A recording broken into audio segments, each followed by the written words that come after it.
time for Pod of the Dead.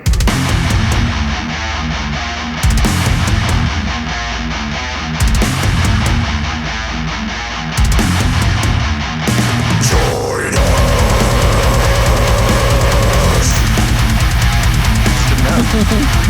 Good Lord. I already do. I have my iPhone open. Yeah, that's true. I don't want to give up good stuff. Well, yeah, talking about that could be added. There's no to good it. stuff on this podcast. There's no good stuff. Granted, I guess we can just kind of get into it and everything before I start talking about anything that I guess matters. Hello and welcome to Pod of the Dead. I am your host Nicholas, and with me, as always, are the two final girls, Stephanie and Natasha. Hello. On today's episode, we are watching the 2017 Arnold Schwarzenegger film, Get Out! Yes, that's it. Oh How long have you been waiting to do that, Nick? I know. He's preparing for that. A little bit, just a little bit. Like, it just... Yeah. Get to the chopper! Yeah. So, coming into our homework today, what history did you girls have with this film?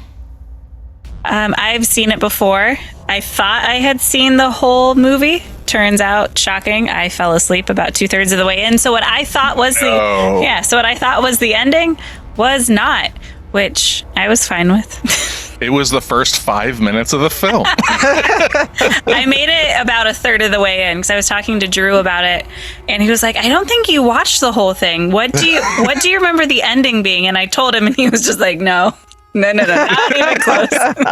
Well, yeah, the ending where they got iced tea. That was the ending, right? Yeah, no, that wasn't the ending. Oh. Sorry. Yeah. I heard about this movie a bajillion times. I never seen it. So I knew it was a controversial movie in some circles, and I was excited to watch it. So yeah, when this came out, it basically like blew up. Like this was like everywhere. Some of it has to do with the content in which it talks about. Also, first-time director and writer for this. We will get into all that. But Tasha, do you want to tell us what Get Out is about? Sure do. Get Out is a 2017 American horror film written, co-produced, and directed by Jordan Peele and his director. Okay. So Jordan Peele from Key and Peele. Also, one of Key and Peele, one of their earlier things was they were in the music video for Weird Al Yankovic's White and Nerdy. Really? Yes. That's awesome. So yes, Jordan Peele, go on. I know Key and Peele from obviously Key and Peele, but also Keegan-Michael Key used to be on a pet comedy show that was kind of like America's Funniest Home Videos back when I was a kid. So I have a long history with his partner. It stars Daniel Kaluuya, Allison Williams, Lakeith Stanfield, Bradley Whitford, and Catherine Keener. The plot follows a young black man, Kaluuya, who uncovers shocking secrets when he meets the family of his white girlfriend.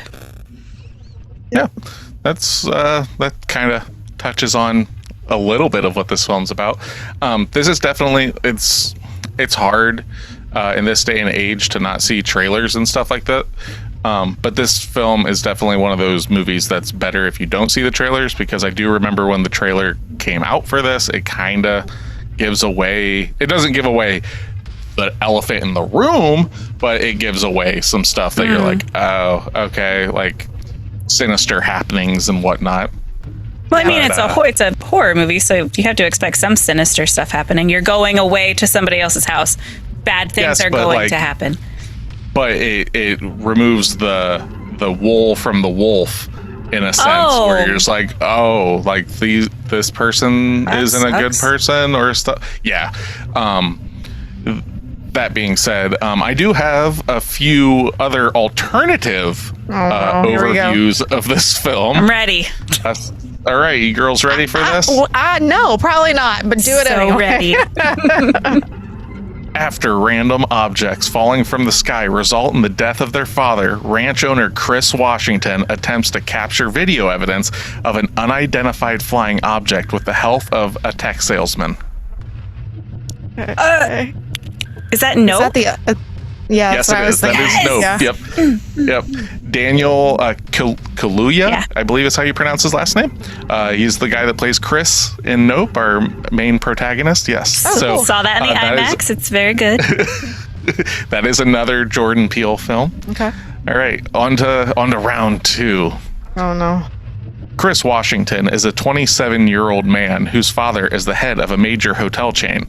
Even though he is groomed to replace his father, who is about to retire, Chris is extremely immature and unmotivated in life.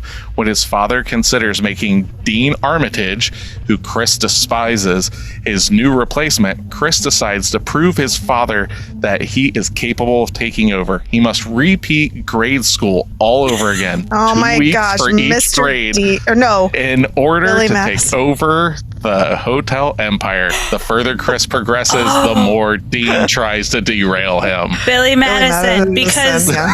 because the dad was Yes, the Yeah. okay. Yep, Yeah. Dean Armitage is played by Brad Whitford. So, yeah. That one took me Yeah. a long time to get to it. I did. He was halfway through it, and I was like, "That's Billy Madison." Well, you just wait till the whole thing's read out. The listeners at home. Sorry, I know. I can't help it. It's kind of like one of those things. If you can answer it sooner, you should answer sooner. I'm trying not to. I'm sorry. All right. Dean Armitage, the owner and founder of Globo Gym, would love nothing more than owning Average Joe's Gymnasium. Chris Washington doesn't want to lose his gym to Dean, but can't find a way to get $50,000 in time. Chris and his gang of gym buddies think of ways to raise money, finally settling on winning a bingo tournament. While Dean retaliates by creating his own bingo team to finish off Chris's team doesn't do too well. While legendary ADAA champ Patches O'Houlihan turns up ready to train them. I know what this is. Yes.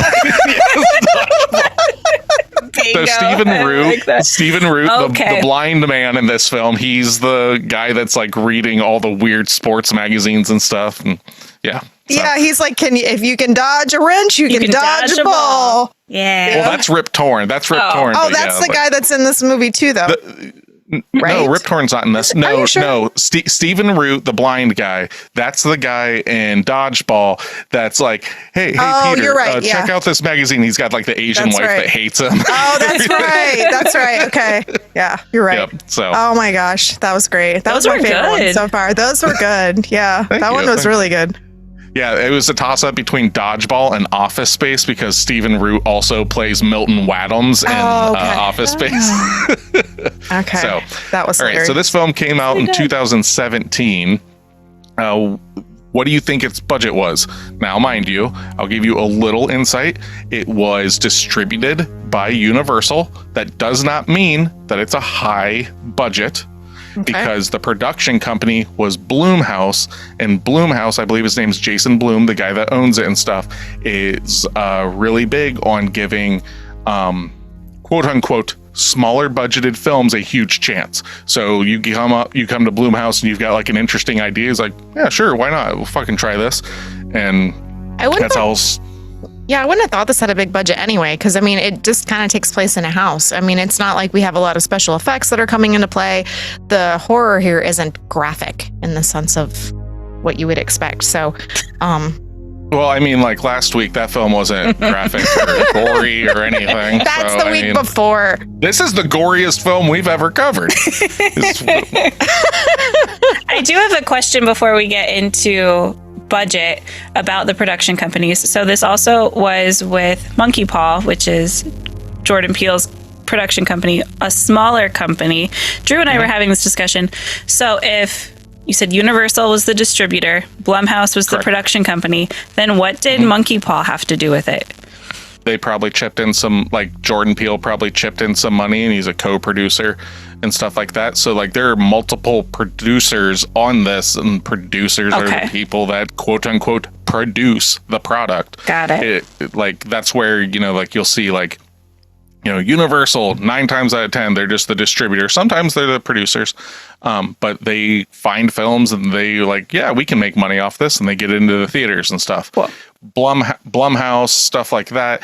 They're the ones that are fronting the money to get the films made. Jordan Peele probably footed some of this money in here and stuff, got a producer credit, all that stuff. It's a whole shebang. Gotcha. Like J.J. Abrams has Bad Robot, I think it is. And so like there'll be films that are just like, it's got that label on it because he's got financial ties to this film in some way. Sometimes it's not even a financial thing. It's just name notoriety.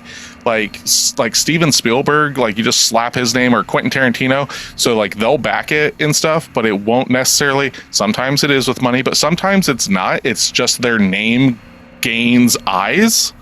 So there's that kind of stuff too. You see that a lot in horror. Though, where like if you get some like bigger directors and stuff like that, or even producers, it'll just be tied to like from the producers of, and it'll say these other films, because it's like, I don't know what the fuck I'm watching. Oh, but I do like those other things. It might not be directed. It's not the same director. It's not the same actors, but these people liked that other movie enough to push it. They like this one. So it's kind of that shit. Okay, cool.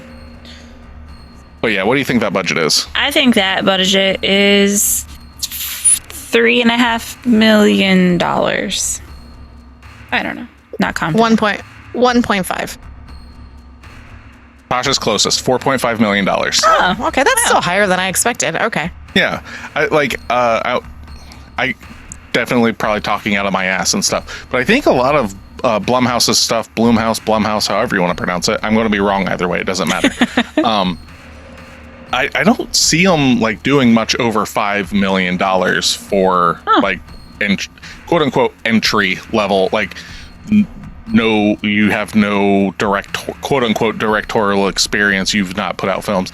It seems like that's kind of like we'll put up $5 million and see what happens. Gotcha. Because more likely than not, it'll have that tag on it, that Blumhouse tag, and people will be like, "No, I want to check it out." Yeah. To the point where we will watch stuff and that'll come up, and Wesley will know already. He's like, "Oh, Blumhouse, we've watched stuff from this." Like, yeah. So he's picking up on that, and that's a thing. Like, like it's no different than a record label or anything like that. Like, I like other stuff from this clothing brand or whatever, So it came out 2017 on a $4.5 million budget. What do you think it brought in at the box office? A lot. Is that your final answer? Yes. It's a weird number. I know. It's a crazy number. I mean, technically, there's an infinite amount of numbers, so there is a number just called a lot. But would there be a number that has... But it's not a number. It's a word. Well, 1 million. If it's infinite, every combination of every letter of everything would exist. Wow. Anyway, I say it was $32 million. 67.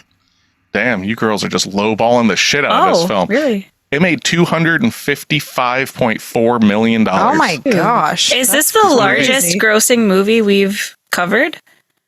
No.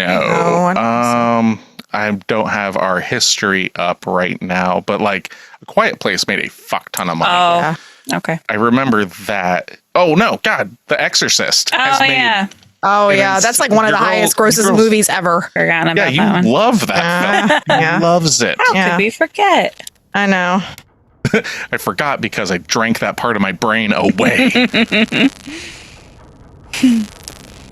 So 2017 for horror films was actually a pretty interesting year. We got The Ritual, which came out. It's a Netflix original. It comes at night, which is an A24 film. Mother by Darren Aronofsky. Yeah, you've seen Mother. That's a good one. Jennifer Lawrence in it. We've also got, let's see here, Leatherface came out that year. Alien Covenant. Okay. The first part of It came out that year. So yeah, there's a lot of decent. Yeah, it was a decent year for horror. I haven't watched hardly any of those, but that's okay. I have seen, I think, every single one that I said. Gerald's Game came out that year, which is a let me think here. I believe that's a Netflix original, and that's by Tasha's man. What's his name? Yep. Mike Flanagan. There you There go. it is. And isn't that also Oh. a Stephen King adaptation? Yeah. Yeah. That's all Mike Flanagan really does. It's It's just Stephen King. Adaptations of Stephen King. Except for I heard that he has gotten they're giving him the reins possibly to make a new Exorcist. Tasha, are you excited? They're No. going to do another Exorcist, and your boy Mike Flanagan, Nope. Mikey F, going to be on that Exorcist. No. I mean, I'm it's not. realistic. Honestly, it would probably be better than the original. But they're all the same movie. Like, I don't That's care true. to watch an exorcism movie in general, let alone a remake of an old one. Except maybe The Conjuring. I liked that. That was an Exorcist movie. I mean, it just has to have a fresh spin on it for Yeah. me to be. I mean, okay, so here's an Exorcist film that you don't think we're completely off topic. Well, not really, but fucking Constantine is technically a superhero exorcism movie. That movie's and amazing. that movie slaps. Okay. Yeah, So you're right. It just has to have something like, I don't want a preacher walks in and gives last rites. I mean, technically, if you go back a couple episodes, the Black Coat's daughter kind of has that in there. I love that movie. You girls, Yeah, maybe not dude, so we much. had a stint of like 3 movies back to back that were possessions. It was rough. But yeah, I don't some want of a them are kid better than strapped others. to a bed. I don't want a priest just showing up with a Bible. Like, I don't want someone just speaking in tongues. Like, that's Oh, God knows I do. Bring on the tongues. bring the tongues. You're ridiculous. So, like this film is very divisive with, I want to say, the populace because of its social commentary. If you have not seen this movie and you're not aware of it or anything, this movie, I don't, what's the wording of it? It's not that it's heavy-handed, but it doesn't shy away from the fact that this movie's kind of driving force is dealing with race.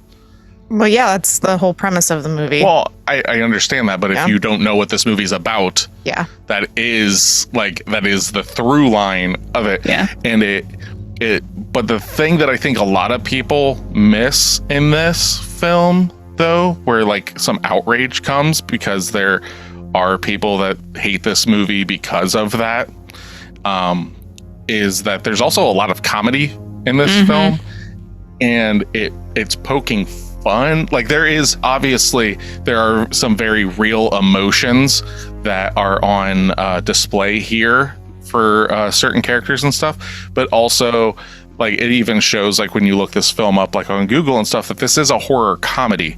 Like Jordan Peele comes from a comedy background similar to Zach Krager, who was our writer director for Barbarian, where it's just like it's got like these kind of outlandish parts and stuff in there that it's horror, but then like we're going to break that tension, because if we make this film just bleak the whole way through, no one's going to have fun. I think I think Get Out did a better job of that comedy aspect of it. In Barbarian, it was just weird, but there are some clear, overt, hilarious parts in Get Out. 2 different kind of comedians. Okay. So you gotta like, it'd be similar to being like, George Carlin and I don't fucking know who's Jeff Dunham, like some like puppet comedian, and then like a super like anarchist almost, like so like I get you. all over the place. So comedy is I'm gonna say it wrong, subjective. You're right. Is that right? Yep, that was Hey, right. I did it. Words. But some people fucking hate this movie for that, which I've got a problem with that. And then some people fucking love, like, put this as like the most important film that's ever been made in some regards because of that, and I don't agree with that as well. Like at the end of the day, it's a movie that's supposed to be enjoyed in some aspect. And I think he does a good job in that, but I'm not going to get into review territory or anything like that, because we still have to get beyond the wall of spoiler territory and everything. So if you girls are ready to get into that, we can jump that fence and start talking about Get Out. Let's do it. Sure. So Pod of the Dead is a horror film club. If you have not seen Get Out, it is currently streaming, I believe, on somewhere. I can't remember where we watched it. Peacock or Max or one of our internet overlords. Peacock. Yeah. Was it? Peacock, Okay. there we go. But if you haven't watched it, check it out. It kind of been everywhere for the last 5 or so years. Mm-hmm. If you don't care about spoilers, stick around. We're going to openly discuss this film and kind of, peel back the layers a little bit, see what's hiding underneath the mask, as it were. And we are going to really get into Jordan Peele's Get Out. If you'd like to be part of our horror film club, make sure to follow us at Instagram, Threads, and Facebook at Pod of the Dead. All of our episodes can be found at podofthedeadorelse.com or wherever you stream music and podcasts. If you have movie recommendations or questions for us, email us at podofthedead666@gmail.com. Don't forget to leave us a 5-star review. Or else. All right, with that being said, give me that 1 out of 10. Okay. It's like the shortest of short. Yeah, So- okay. So, like I was saying earlier, there was a lot of people that loved this that also felt that it was supposed to be a dissertation, and people that hated it that needed it to be they needed to be heard and stuff. So there was a lot of that kind of stuff. And the reason yours is short is because I had to proofread a lot this time, specifically because there was a lot of, let's say, some racist undertones on some stuff. And I'm not about that. So, and we're not about that. Pod of the Dead is not about that. So I just want to throw that out there. Also, I feel the need to say this. Okay. So, we are 3 white people. Yes. We are not here to say that we actually understand what it is to be an African American person and stuff like that. So take our comments with a grain of salt, because we have not lived that. So we're Correct. only going to be able to convey our view on the film. So. But we are part of the population that acknowledges that we haven't and don't have that lived experience. So we don't believe in that whole world of if it's good for, I'm not even going to go and talk about what all of our fascists like to talk about. So I'm just going to talk about that. Tasha. But we want to talk about something that maybe or watch something that we don't have actual experience in. So I think it was eye-opening and very uncomfortable just getting to see that aspect of it and try to really kind of put yourself as much as you can in that position to understand what this character is going through. So I really appreciated that about the film, and that's kind of why we're covering it. So, but yeah, I have our 1 out of 10 here, and again, it's tiny. So I'm glad you didn't give us something like racial, racist on here to hey, this, and then I'm not going to throw racist stuff in here for the lulz. Okay. How in God's name can anyone say this is good? This isn't a review, more of a complaint. Okay. This is, again, preface 1 out of 10 here. My cheeseburger was cold. How in the hell does this fail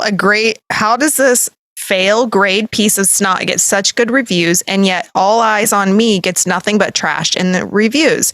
Anyone who rates this movie as good, you ought to be ashamed of yourselves. And all you're doing is contributing to the reason the film industry sucks so badly these days. Wow. Go to hell, the lot of you. Why angry?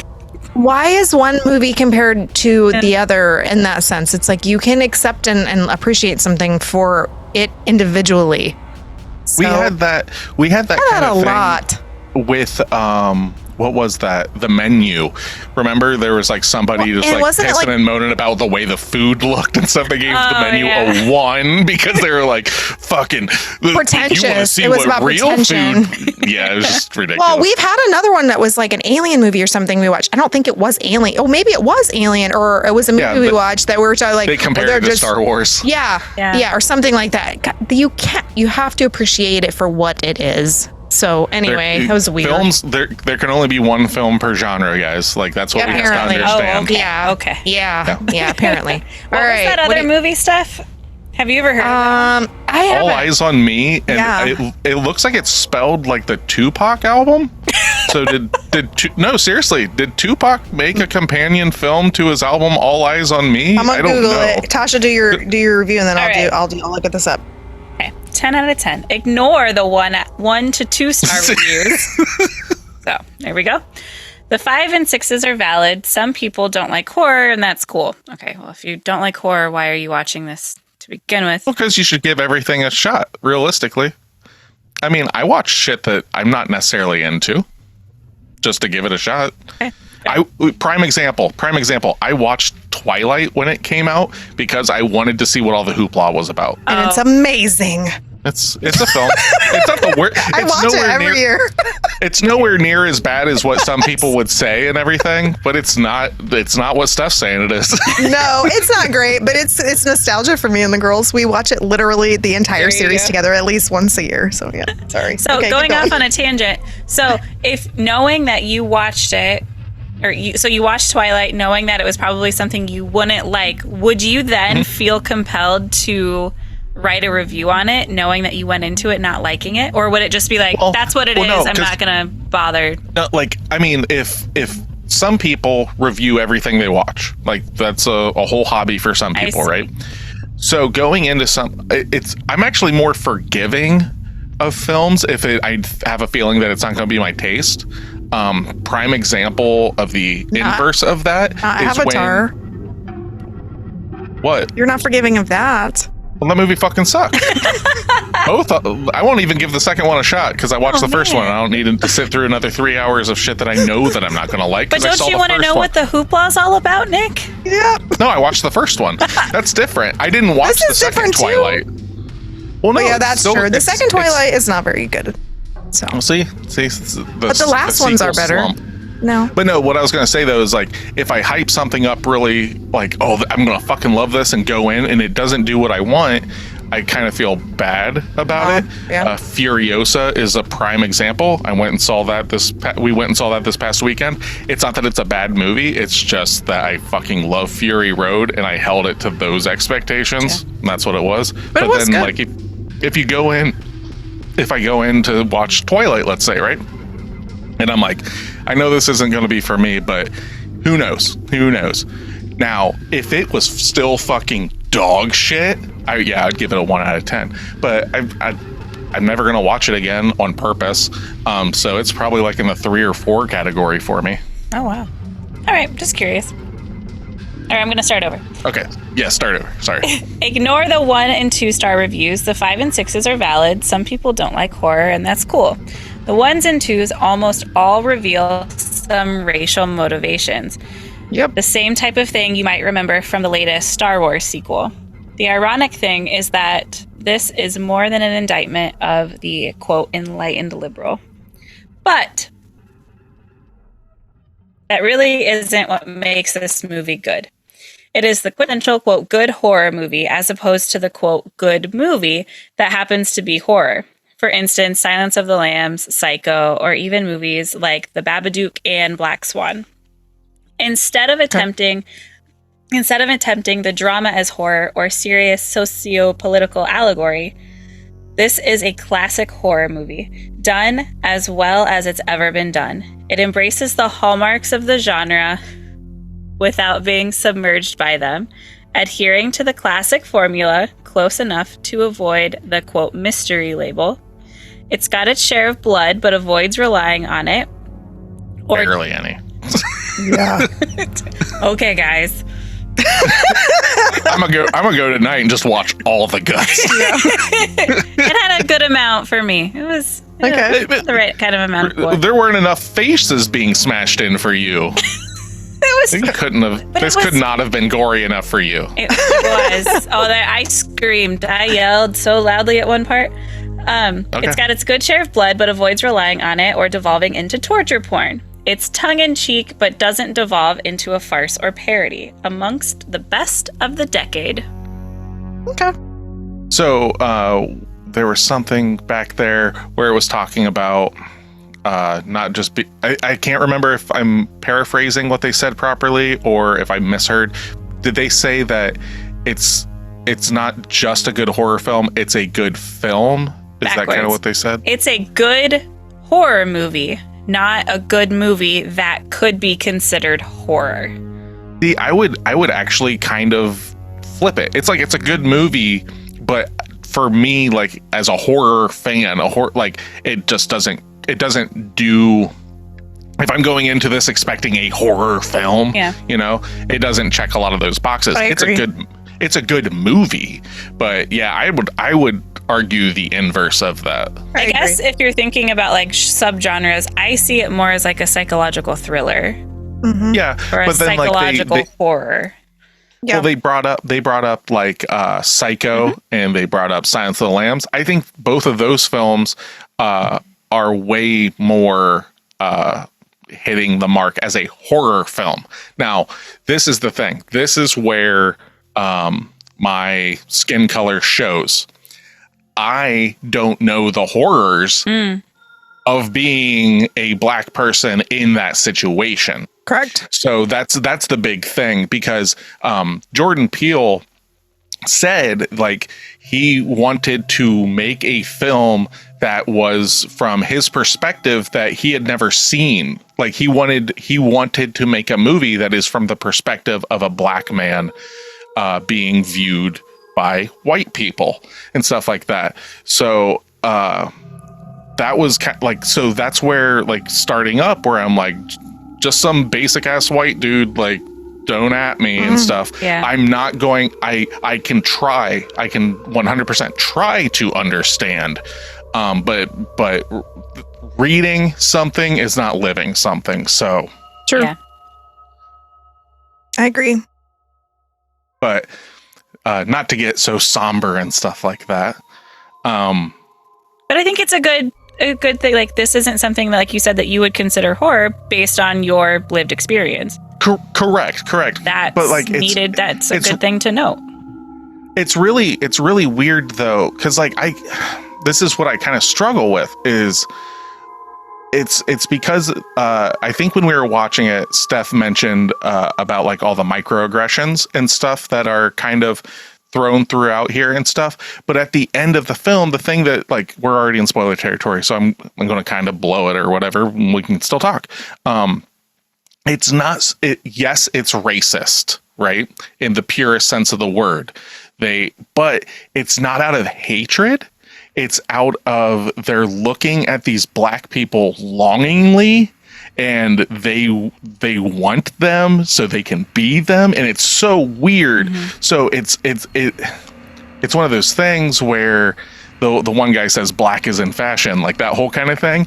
It's really like that, but like that's the thing that kind of turns the narrative of the story or whatever, where the end of the film, when we get there, Jordan Peele had a very grim original ending for this film that I think it would have actually hit harder if it would have done that. But at the same time, we're in the business of making money. Yep. So you can't, especially in a film like this, you can't send people home fucking miserable. Yeah. Well, because I mean, I thought that it ended cleanly, probably too cleanly, for horror movies. That's the reason why it didn't feel like necessarily a horror movie to me, because most of our horror movies, occasionally we do get like a clean ending, but this movie was way cleaner than I expected. And the comedy in this movie was mostly, I guess, and the people saying the quiet things out loud, which makes it really fucked up, but also something that you would use in comedy. And then also the friend, because I was laughing.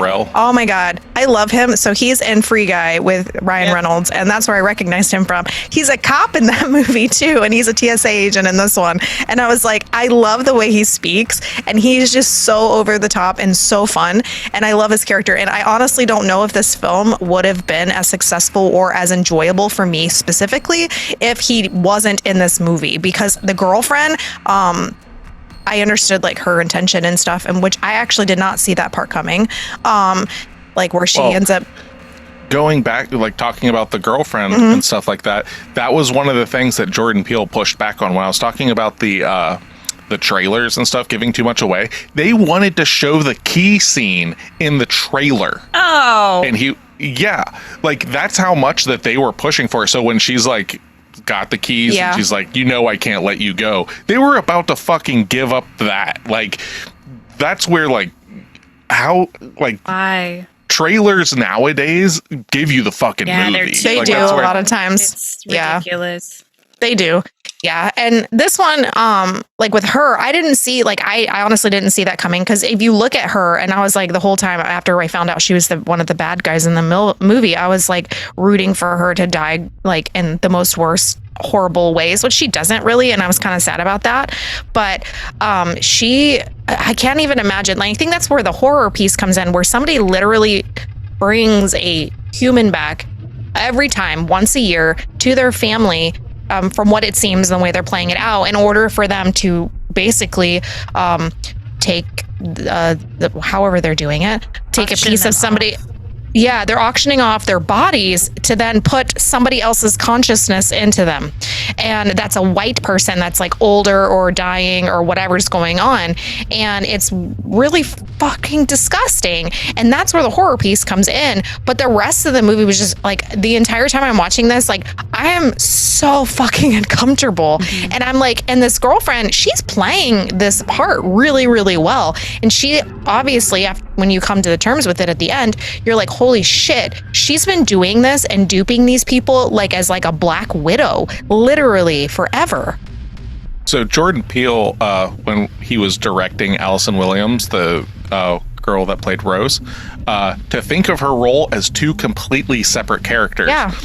There was Rose, Chris's fun and loyal girlfriend, and Roro, the cruel and heartless sociopath. He said he was mostly concerned with her ability to play both at the same time in the scene when she's on the phone with Rod. Yeah.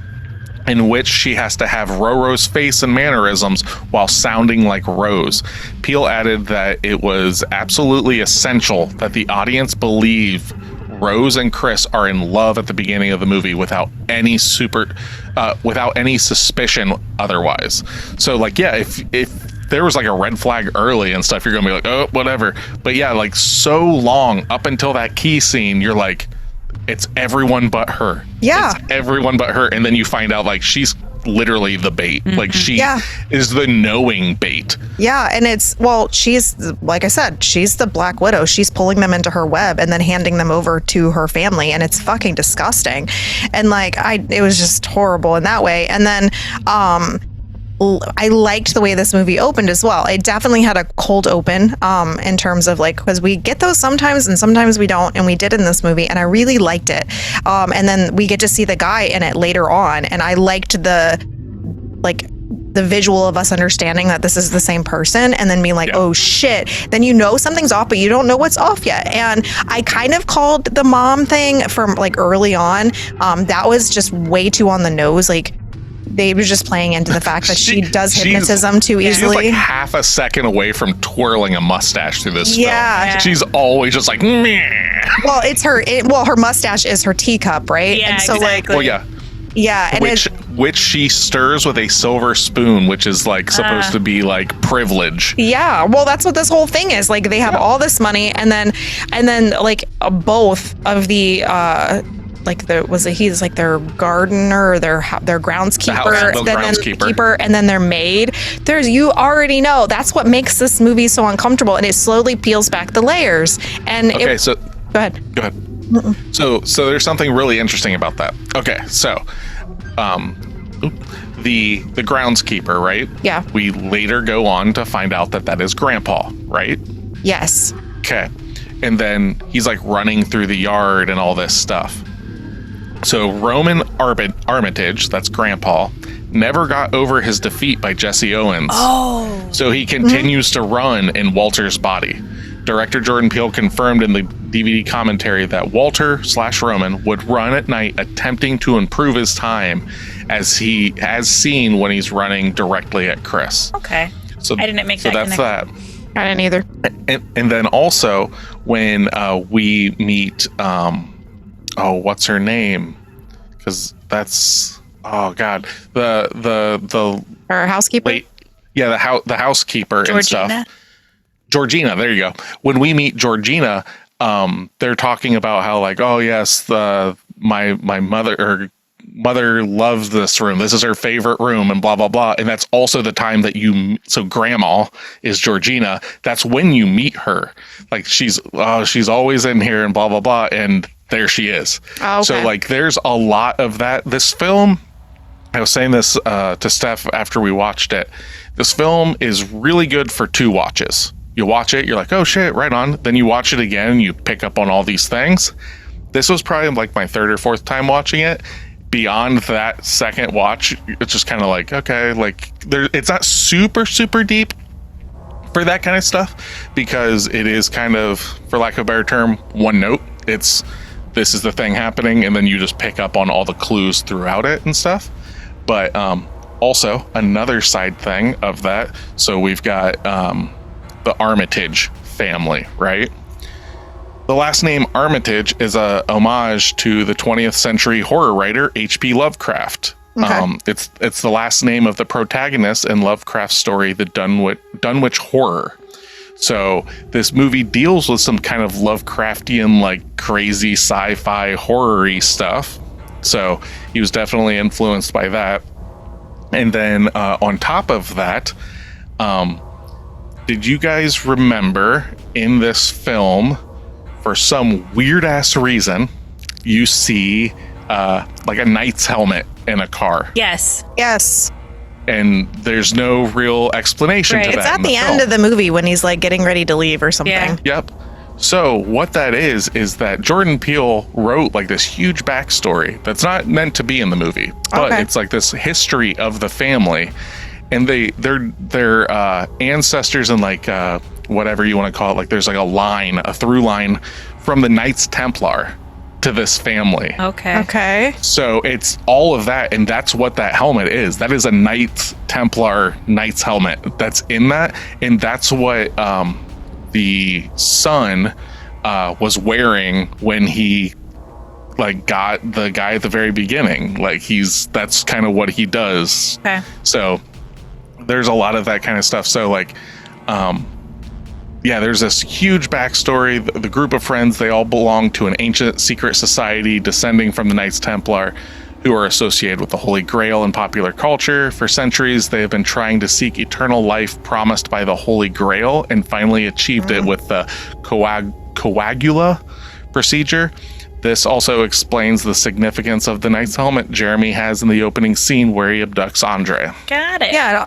It also makes sense by the party that they're having and the people that are part of it and like how they act. And then I didn't pick up on the stuff until Nick said it. I think this movie will be a really good second watch, because all the things that those people are saying to our main character that are very messed up are in the sense of that they want to buy him and they want to put their bodies into him. And that's why she's talking about his manhood and asking about if he knows how to golf and I know Tiger Woods, like totally very creepy, very uncomfortable. But but it also comes off like that fucking, that guy. It's like, oh, I've got black friends. Yeah. Yeah, it does. That fucking It does. idea. It does. And you don't really know what's happening other than something's off and all of that until you see his picture in that like gazebo and they're all sitting there and they're like bidding on him. And they're calling it bingo. And then that's where you get that understanding of like, oh, they're actually here because she lures them back here every year. And that's why this is happening.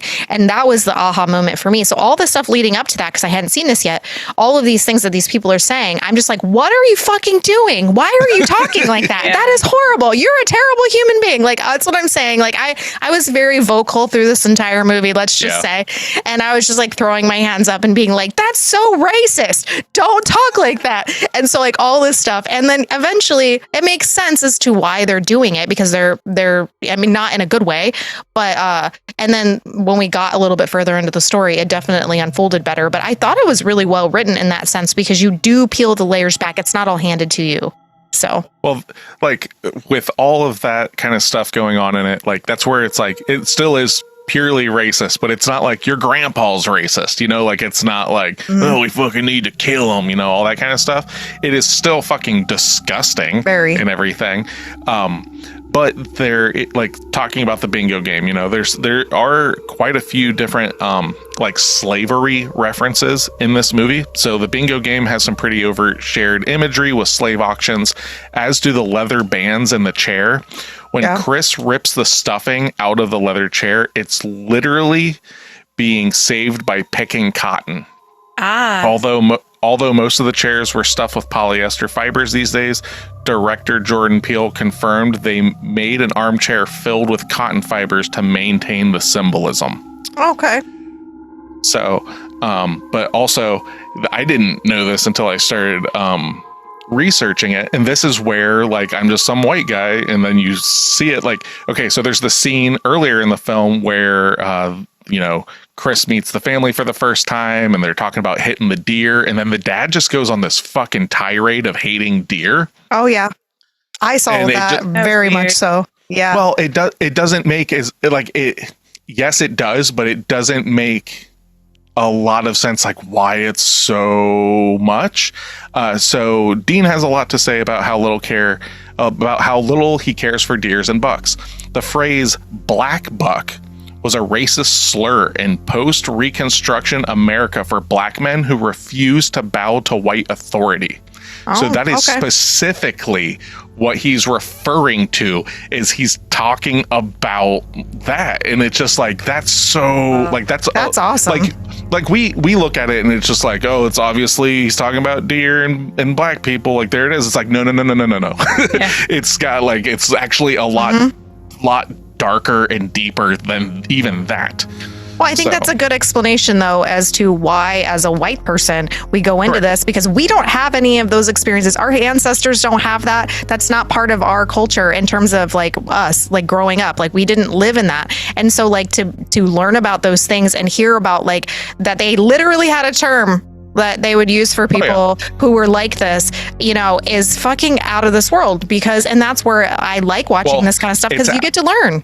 It's not out of this world, it's out of our world. Well, yeah. You know what I mean? Like, it's just crazy. Like, it's just crazy. So.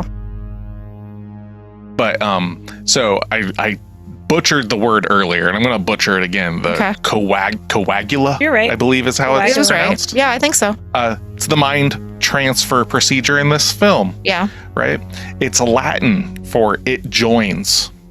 It is better known as one half of the alchemic maxim, solve et coagula. It separates and it joins, i.e. how alchemy transforms matter.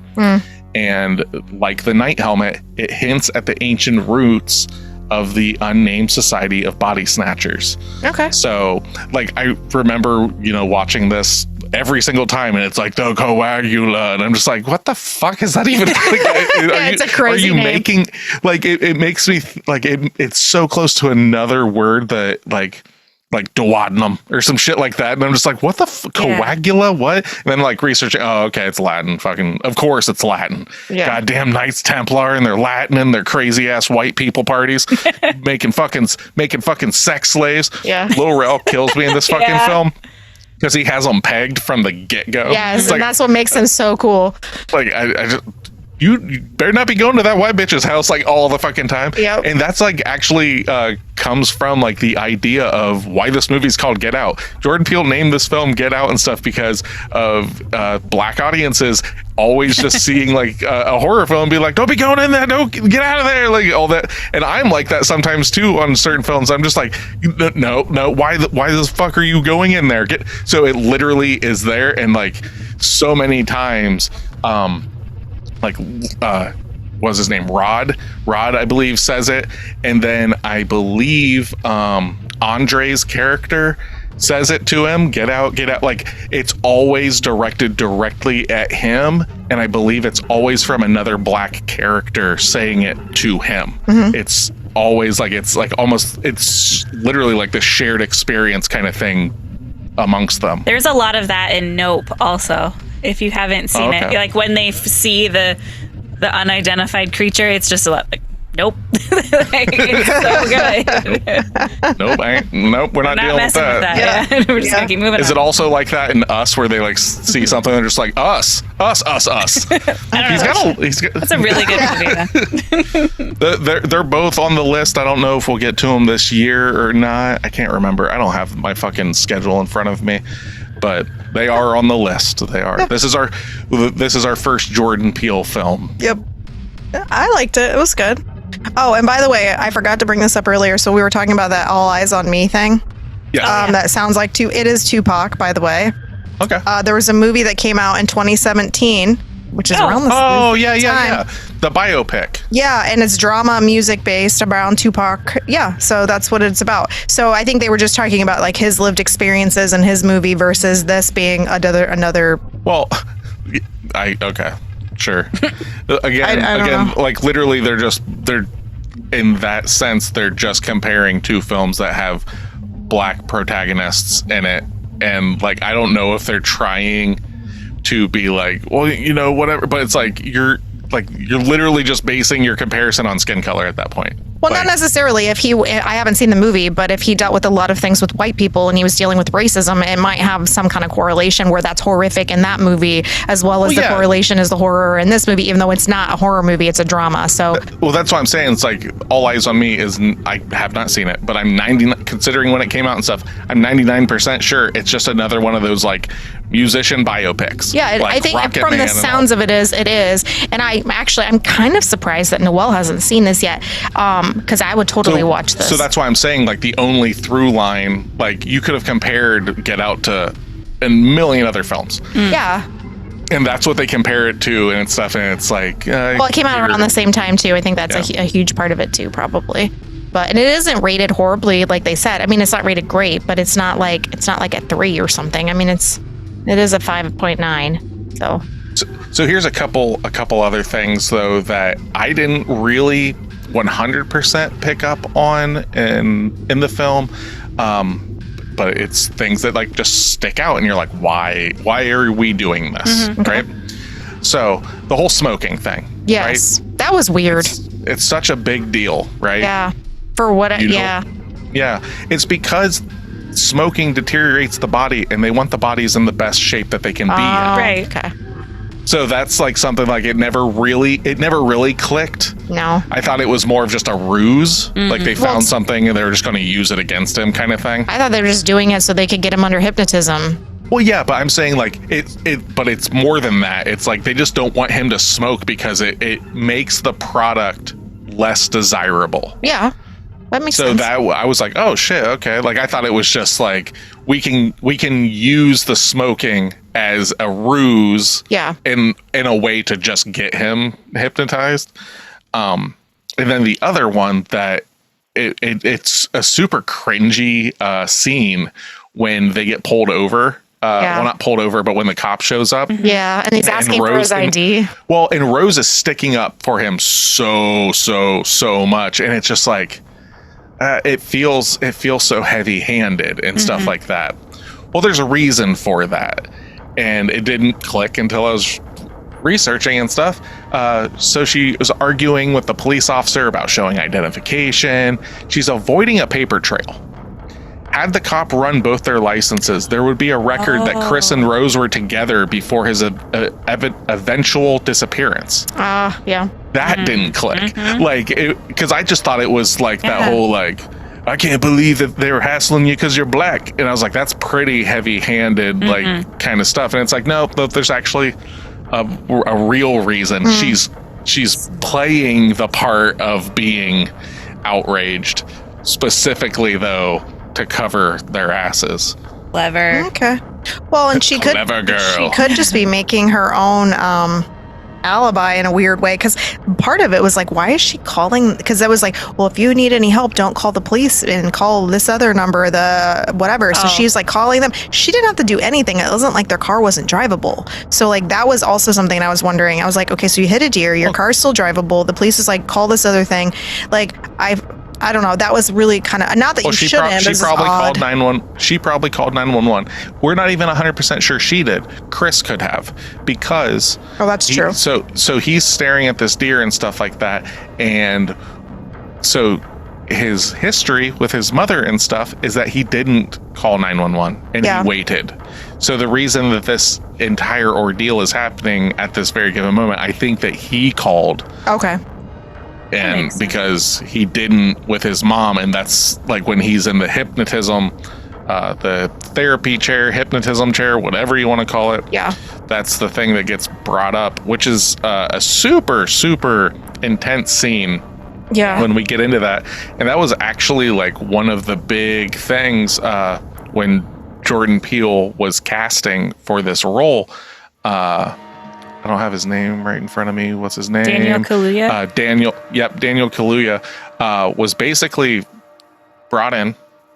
He did that scene 3 times, and that teardrop fell almost on cue each time. Wow. And I believe I read he was the first person to audition for it, and he was like, "Nope, got it, done. We've got our lead." That's amazing. So he was like, it's very important that this scene plays out the way that he had it in his head. And it's really interesting too, that whole scene where it's very, it gets really trippy, where he goes into the, what do they call it? The floor. It's not the, well, no, it's they've got the sunken place. Yes. Yeah.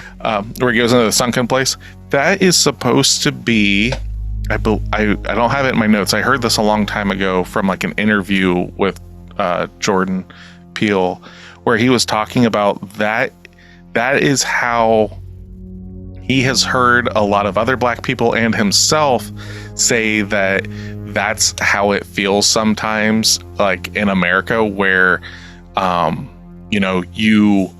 you are pushed back, like it's almost like disassociation, like you've just everything that's around you, and you are almost just watching what's happening to you, with no help, no way of getting help or anything. Like you see Chris like screaming into the void and stuff like that, and they're just like, whatever, and like just watching it fucking happen, being complacent, like being part of it and stuff like that.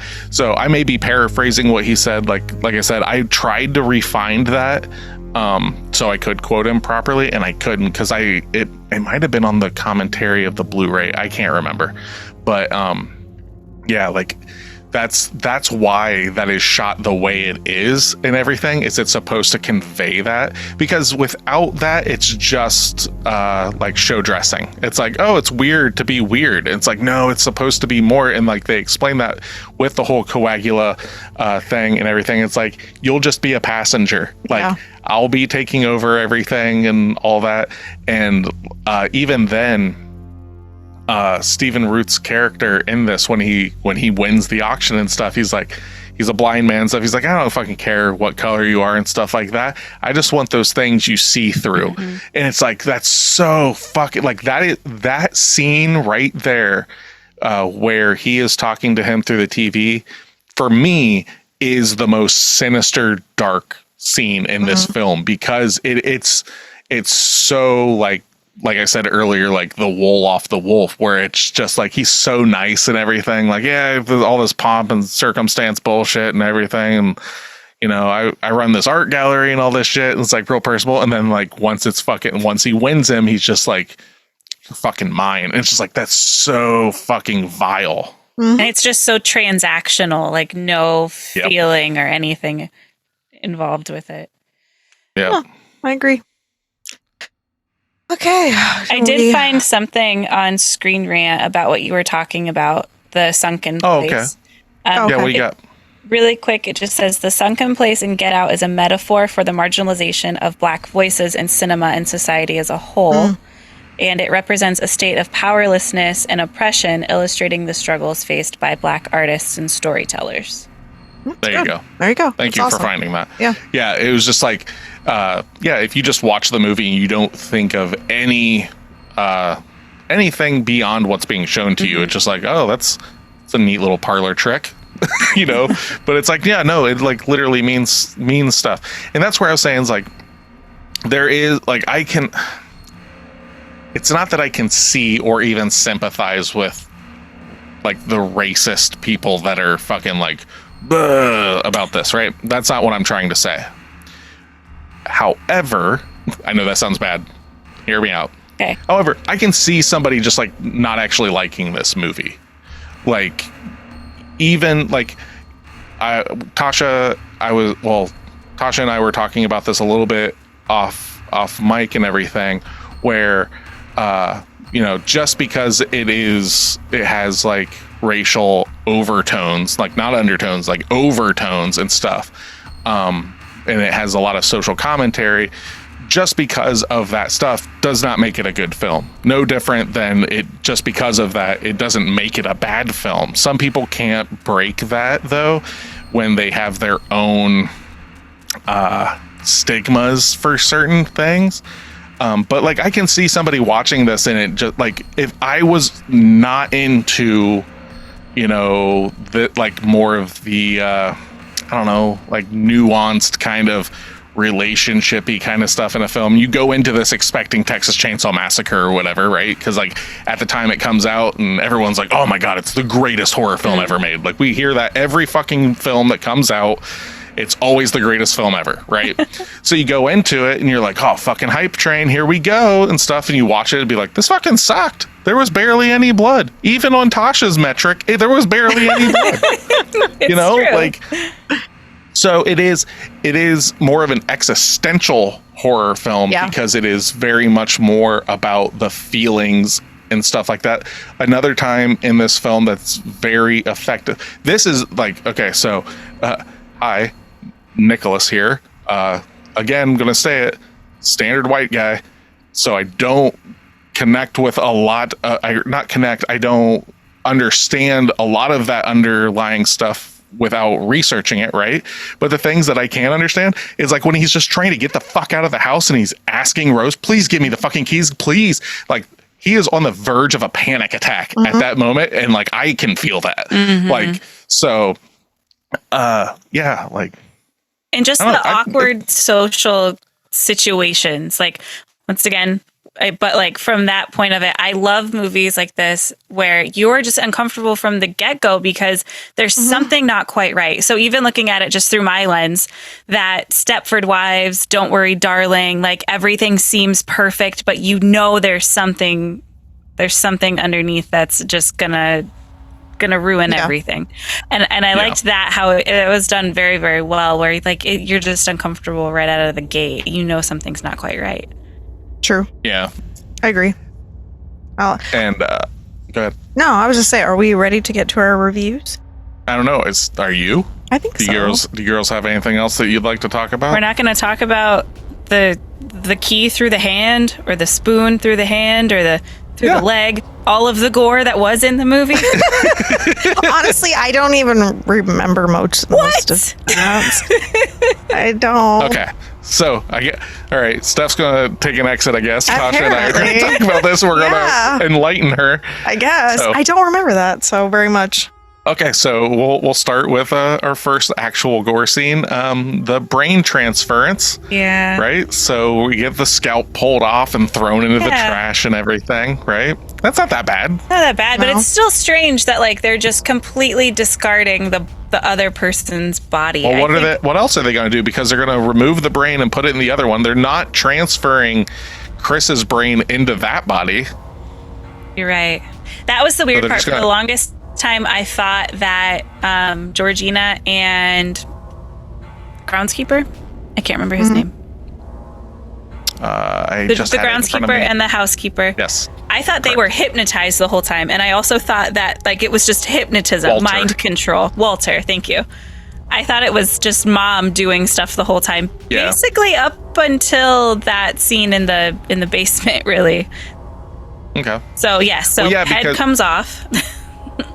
Yep, the top of the head comes off and all that stuff, which later, that's another thing, you go back through the film, that's where you realize the reason that Walter's wearing a hat and Georgina's wearing the wig and stuff is because there's a suture around their skull, like the crown of their head and stuff like that, which you find out later, but those are some other clues that you kind of pick up on more the next time you watch it. I want to go off just a little bit because we didn't touch on the flash either.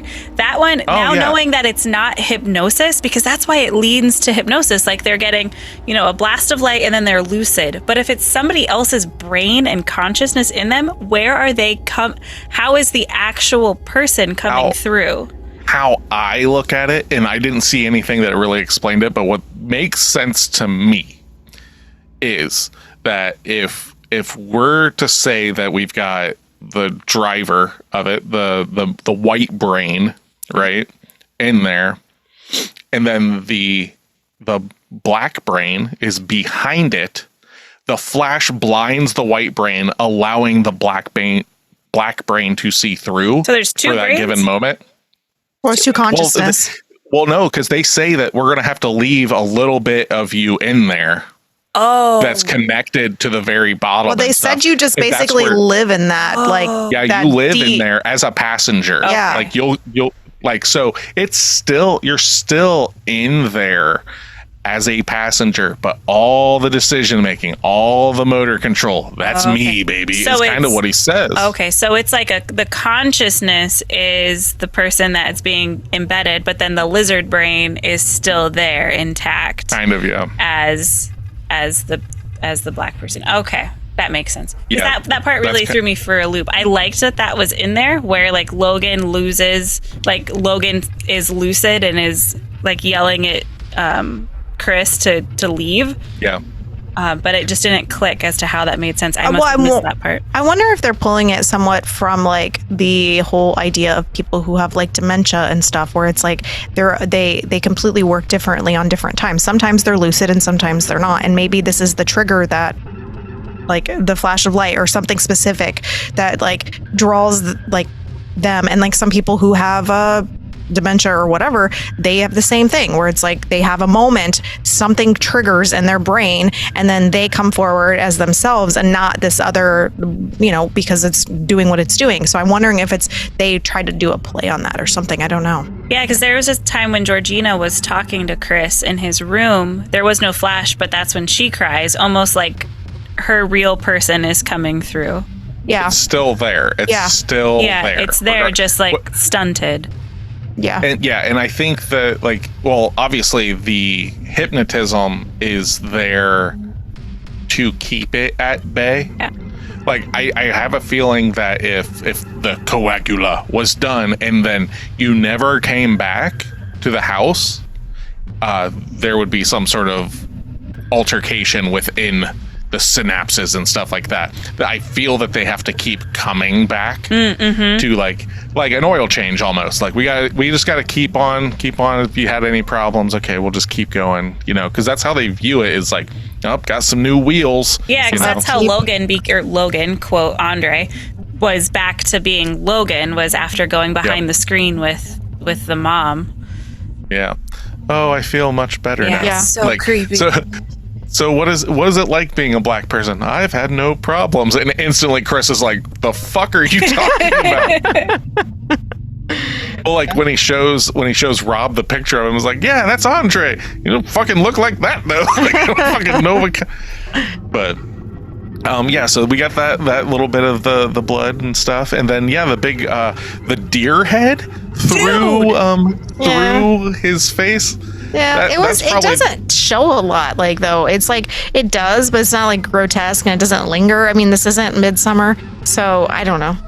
It shows it through the front, through the back, and then you see the back of his head as it's, like, gushing out the back of his neck. For 3.2 seconds. Which is perfect amount of time, because it was enough for me to go, oh my god! I think Steph is asking for us to watch Hostel or something. No, I don't necessarily want that. Eyeballs getting plucked out. Though. No, I don't. I just don't look at it as gore. Like, we already had this discussion. You girls do not understand what gore is, I guess. Because yes, it is gore, but also face getting smashed in is gore. It's gore. It doesn't mean that it's a lot of gore. It is gore. But then like later on when Chris is trying to get out of the house, the brother, fucking what's his nuts, is trying to put him in a chokehold and stuff like that. And now I remember this scene happening and Steph being like, why isn't doesn't he have a knife in his hand or whatever? Scissors or something, yeah, doesn't he have that? Why isn't he using it? It's kind of a throwback to earlier in the movie when they're at the dinner table and stuff, and he's talking about jujitsu and how it's a chess game and all this stuff. He then literally just waits for him. Like he sees he's 3 steps ahead of him, so he's just waiting for him to be at the right spot because that's what he's going to do. He stabs him in the leg, and the house is starting to catch fire a little bit, and jumps out and drives away. Dude blows his own head off. Someone gets shot. Rose gets shot. Those parts aren't really that gory. They are they're violent, but they're not gory. You didn't mention Mom getting was it the spoon or a knife through her hand? That was the one that had me gasping. Yeah, I can't remember. I think it was like a little letter opener kind of thing. Yeah. Really, none of that. I'm completely desensitized. It takes a lot for me to be like, oh my god. That always gets me, man. What, knife through the when hand it goes, stuff is what does stuff that goes straight through the hand, the foot, the neck. Ooh, do I have a movie for you in February for Foreign Film February? Oh, great. Ooh, baby. Can't wait. Said you like scissors going through hands. Well, No. I've got a film for you. I could do without. It's just always very effective. So, going back to we're, at the crescendo, the end of the film, not the crescendo, basically the resolution, right? So the cop shows up. Well, it's not the cop, it's TSA, it's Rod here. TS motherfucking A. Yeah. Which he says he gets noticed at all airports by TSA agents and stuff like that, and they're always championing him. That's great.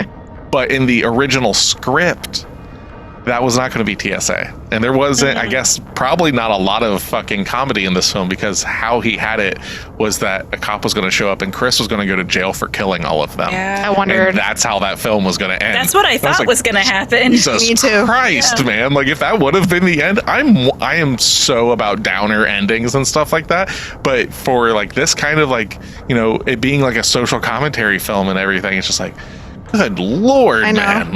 Well, it's not much. We watched the other movie. It would hit harder, though. It would hit a lot harder. It would be do you fucking get it? Yeah, Because you see Rose's face change, where she's she's Ro-Ro, and then you see the flashing lights, and she's pleading at that point. Yeah, help. I'm a white girl in distress. Her facial expressions throughout this movie are incredible. That scene that you had mentioned where she had to play both parts, facial expressions and then tone on the other end, was so effective, because that's just so chilling when you see just a robot, essentially. Yep. And she's got the picture. She's some people have been oh, she's not that bad. She was, blah, blah, blah. And it's that bitch had the pictures of them over her bed. The pictures of all the different black people that she has brought here to do that are framed over her bed. Yeah, I don't understand when she had time to do that, because they weren't there. I think that's a different bedroom. Oh, okay, that makes sense. It's a different bedroom altogether, I'm pretty sure. But she's doing some of the whitest shit I've ever seen, eating fucking Fruit Loops half and half while drinking milk out of a straw. I mean, I'm not even that fucking white. That's how I eat dry cereal. But not with the milk. Jesus not with the Christ. milk on the side, but I bite Fruit Loops in half. So. Listening to some 80s fucking pop. I can't even remember. I wish I could remember what the song was because it's just, oh my God. So, but yeah. So I think that's about all I've got here. Yeah. Oh, don't yawn. Sorry. Is I'm the sorry. podcast I didn't do that it in exciting? the thing. I didn't do it in the thing. I'm sorry. I Doing the apologize. thing. I'm so sorry. But you girls ready to get into our reviews? Yeah. But before that, I forgot to mention this earlier, so I'll mention it now.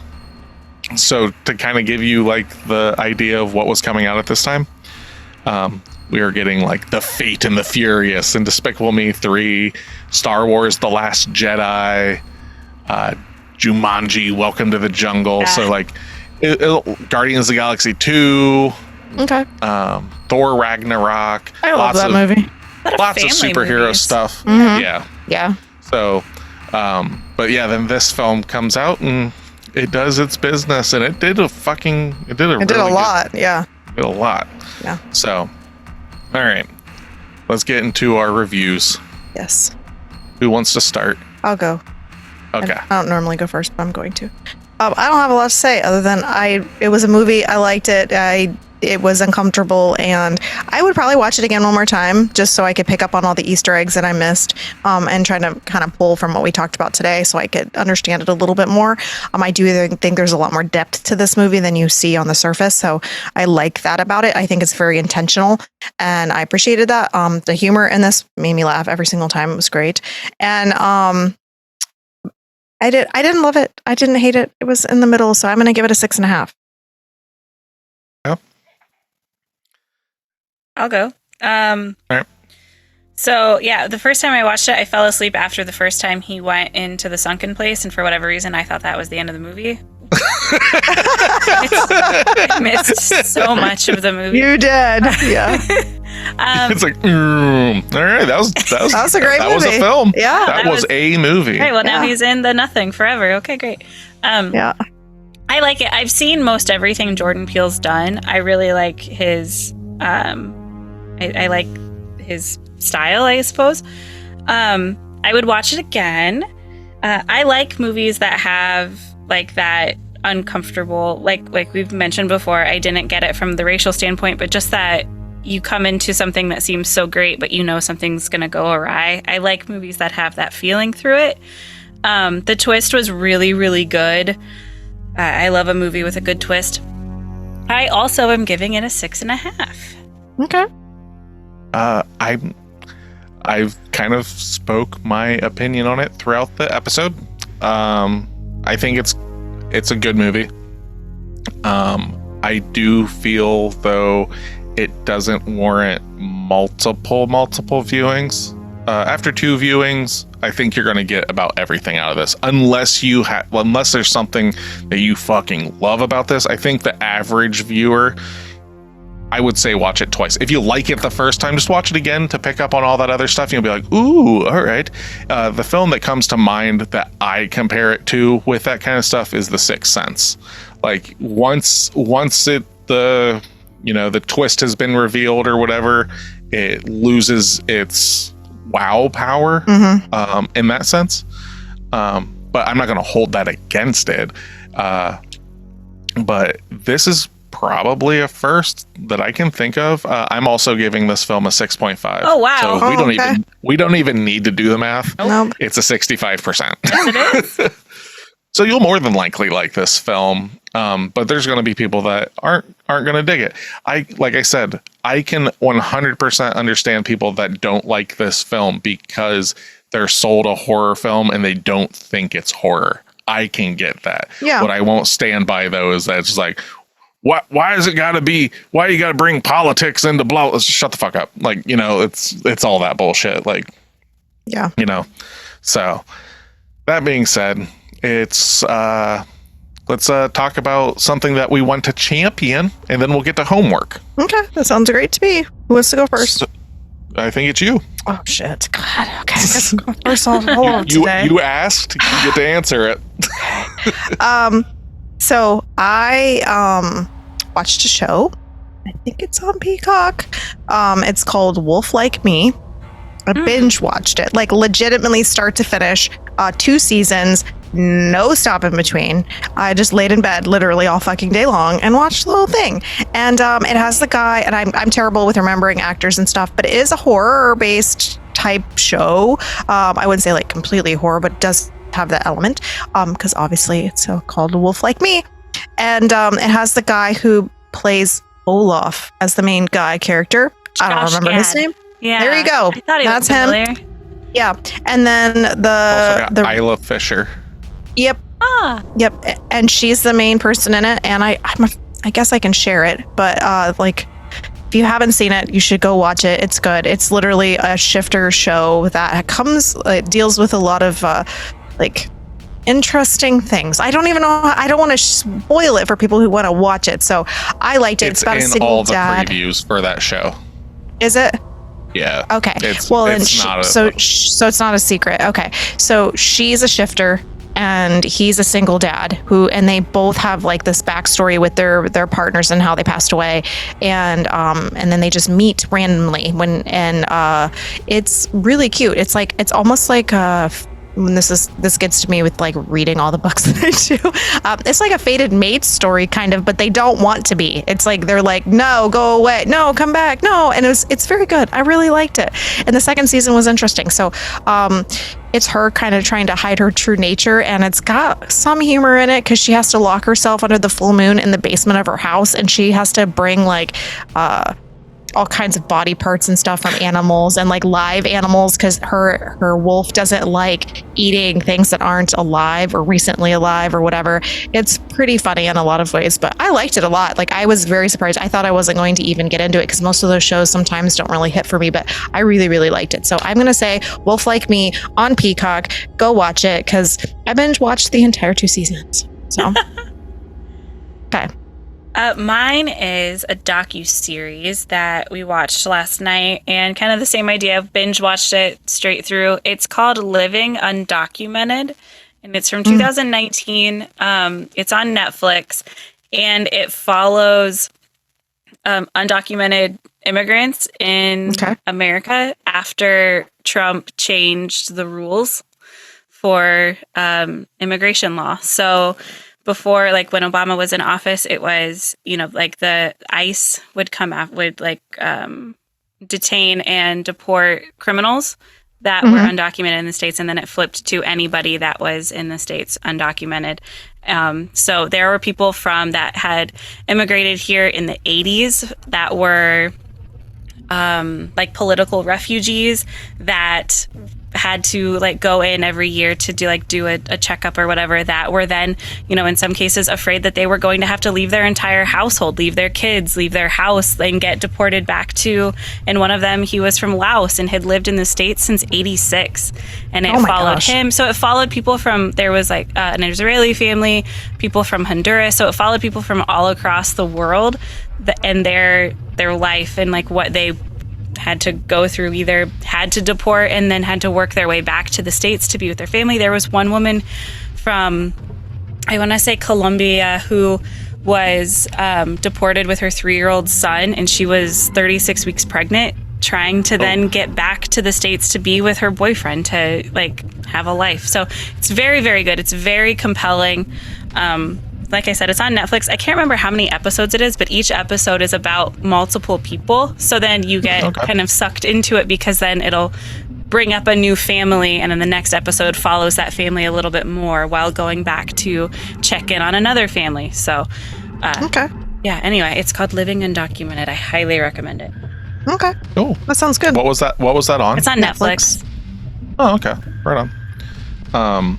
I read a couple books this past week. I'm only going to talk about one of them, though. I read Bind, Torture, Kill. The inside story of BTK, the serial killer next door. It's written by Roy Wetzel, Tim Potter, L. Kelly, and Hurst Lavinia, I believe. So the reason there's a lot of writers and stuff is this is written by I believe, correct me if I'm wrong, internet. It's written by the investigators, the news journalists and stuff that were covering all of this stuff at the time. And they all came together and put it all together. It's got like legit interviews with him and stuff like that they like from his like attorney and stuff like that. So it's BTK Killer is a serial killer that started in the 70s and didn't get fucking caught until the early 2000s. So fucking horrific serial killer.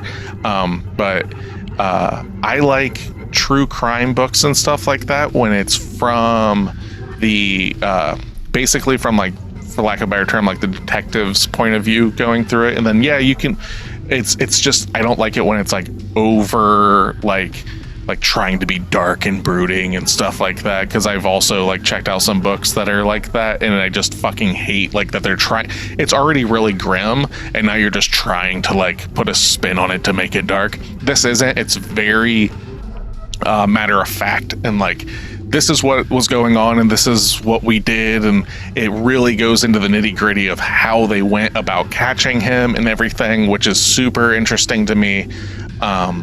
But I listened to the audiobook of it on Audible, and if you've got Audible, this is not a sponsored ad or anything like that, but Audible, if you'd like to throw us a sponsorship, that'd be fucking sweet. But if you have Audible, this one was free. This was a free audiobook. This is in the Audible Plus. Correct. Yeah, like I pay for a monthly subscription and I get like credits. This didn't cost credits or anything. This was just like a free standalone kind of thing. I think it took like 11 hours. It took me like 2 days at work to get through it and stuff. Super compelling, like really interesting. Last week I just kind of went through like a true crime kick. I'm in the middle of some other books right now and everything. And TV shows, and he's going on this kick. I every once in a while I'm just like, detectives now. Yes. And then I burn myself out and I'm good for a bit. Yeah. But that's my my championing. If you like true crime stuff and everything, and it doesn't get so over the top that like it doesn't glorify anything or anything like that. It does describe what he did, but not in a like gratuitous fashion, in a police documented fashion. Like, this is what happened, and it fucking sucks, but you know what, good, he's in prison now. So Nick, have you heard of I'll Be Gone in the Dark? No. Patton Oswalt's wife wrote it. Yeah, she's mentioned in this book because she helped with some of the stuff for this. Well, if you're still into that true crime kick, it's about the East Area Rapist. Oh, okay. So, also very dark, but correct. No, I'm sorry. That was the other book that I read, which was about the Golden State Killer, which is the East Area Rapist, which is the original Night Stalker. Yep. So yes, that's where it was. Sorry, yeah, that was the other one. I believe that one was called Evil Has a Name. That one, I don't even know if it's a book. It's more like listening to a show on like old school A&E where it's just a bunch of interviews. Nice. The thing that's really interesting, that one did cost money. The thing that is interesting about that though is that goes from, the 70s and all that stuff. And I was explaining this to Steph, how fucking crazy how long it took to get this guy. They did it just like 3 years ago he was caught? 2017, I think. It's been that long ago? Wow. I think so. I think that's right. 2017, 2018. Anyway, he was like a burglar first, got away with like 100 burglaries, 100 like breaking and entering burglaries. Then as the East Area Rapist, got away with 50 fucking rapes. Then as the fucking Golden State Killer, and got away. They ended up catching him, but then like killed, I think it was like 13 people or some shit like that. And then he stopped forever, and it took forever to catch this guy. So, what's really interesting though about that like audio drama, it's not an audio drama. I don't know what you would even consider it. It's like listening to a documentary So it's a podcast. Well, yeah, kind of. That is kind of how it's set up. Cool. But it's interviews with like the police, survivors from the stuff that happened and everything. So it's really interesting. But yeah, those are the two. I wasn't going to bring that one up, but since you kind of, it's all good. But all right, on to homework. Okay. Next week, we are going to be watching a movie that I've never seen. I don't think Steph's ever seen it. I don't know if you've seen it, Tasha. I don't think so. We're going to be watching Jennifer's Body. Oh, nope, never seen it. You sound so excited. I've seen the cover. It doesn't look. I know Megan Fox is in it. Yep. I think Diablo Cody wrote it. I don't know who that I is. think. I believe she's the one that wrote Juno. Okay. I like Juno. And stuff. So the topic came up. We were literally sitting in the Aldi parking lot and we're getting ready to go grocery shopping. And I'm like, Pride Month's coming up. And I'm like, I wonder, just the top of my head, wonder if we could, if there was any like specific LGBTQIA styled horror movies. And Nick's like, I don't know. I've never heard of one. So we did some Google searching and he was like, this movie says it kind of might have it. We don't know for sure. We have no idea. I know the big thing is like, I know that it was kind of like panned when it came out and stuff, but for some reason, the last few years, it's actually been getting its flowers. Okay. So that was kind of my reasoning for pushing this one forward was like you brought to the table that, and I was like, I don't want to just cover it just because there's a gay person in it. That doesn't make sense. But if this film happens to be, queer centric or whatever, the internet says it is, but it's also like a lot of people are like really liking it now. So that was kind of my reason. Yeah, I just wanted to see it if I could find a horror movie that my lesbian daughter hasn't seen. So then I can watch it and be like, I saw one, and then you can watch it too. So yes. Yeah. So yeah, I knew I've heard of it, but I have definitely not seen it. My reasoning for never watching it was because Megan Fox is in it. Yeah. And I've seen her, and this is from like horror people, like whatever the fuck that means. That it's really good. Like, I'm not trying to overhype anything, but like I'd heard from quote unquote reputable sources and stuff that it's like, no, when it came out, it got shat on for the same reason that I didn't see it, because Megan Fox is in it. And it's like, if you remove your blinders from that, it's actually really good. I was like, oh, okay, right on, cool. I guess I definitely judged a book by its cover. So we'll find out. Maybe I was right. Maybe I'm wrong. And Megan Fox, like as a human, is a really smart woman. I think she just kind of got the short end of the stick in a lot of like casting and direction. So yeah, I mean, like it's one of those things. Like she kind of gets the same treatment as Paris Hilton. Prime comparison, where they're both beautiful women in the spotlight and they play the part, because like Paris Hilton is not a dumb fucking person. Not at all. It's like she's very actually good. But like they played the part too well. Yeah. That everyone expects this out of them.